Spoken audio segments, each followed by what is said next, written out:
Бәріне сәлем, сіздермен бірге BI Академия және мен Анур. Бұл сабақта веб-парақ ішіне суретті орналастыруды үйренетін боламыз. Суреттік бейнелер веб-парақтарда әшекейлі безендіру кезінде маңызды құралдар рөлін атқарады. Суреттердің өздері құжаттардан бөлек орналасқан және файлда сақталады. Алайда олар браузер арқылы веб-парақтың ішіне бейнеленеді. Осы жөнінде айтатын боламын. Алдымен HTML папкамызды ашып, индекс сабан кісі арқылы ашайық.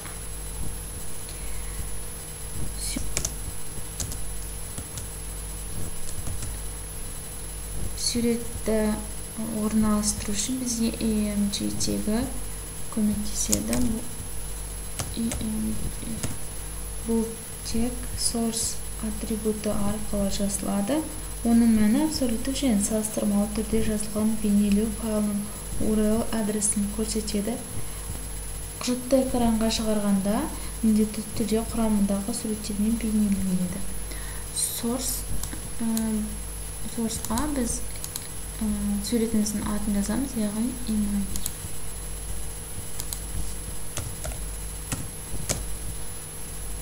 Және бұдан бөлек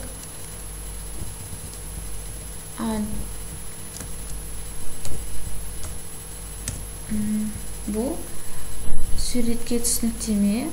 Егер сурет көрсетілмесе, онда оның орнына сурет атының жазылуы немесе сол сурет жөнінде мәлімет беріледі. Біз бұнда сурет деп жаза салайық. Сурет. Сақтаймыз. Тексеріп көрейік.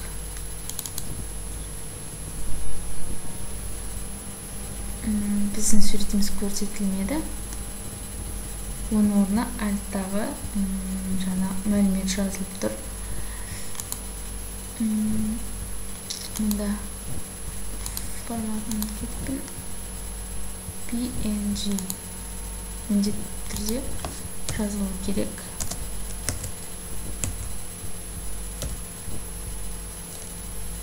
PNG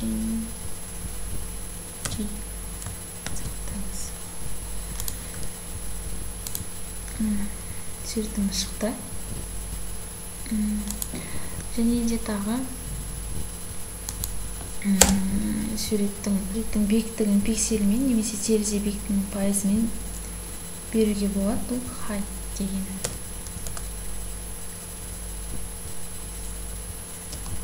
Және суреттің енін пиксельмен немесе терезе енін пайызымен беруге болады. Бұл бізде оның арасы 225 екен. Біз 500 деп көрсетейін, сіздерге түсінікті болу үшін. Сақтаймыз. Үлкейді. Биіктігі, ені үлкейді. Бұл жерде пропорционалды түрде беріледі. Мұнда 500 дей салсақ болады. Бірақ оның өзі пропорционалды түрде беріле береді.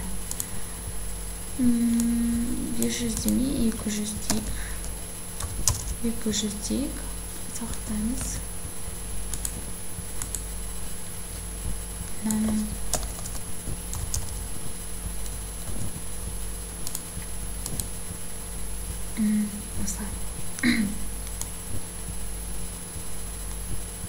Және тағы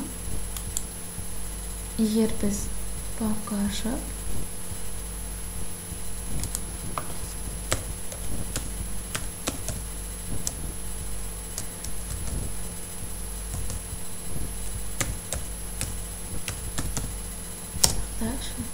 осы папкаға суретіміз салып қойсақ және мұндағы обновление жасасақ, онда суретіміз көрсетпейді. Ол үшін көрсету үшін біз мұнда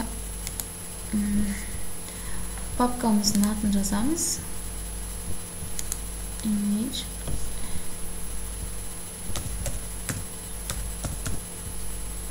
Және слэш қоямыз.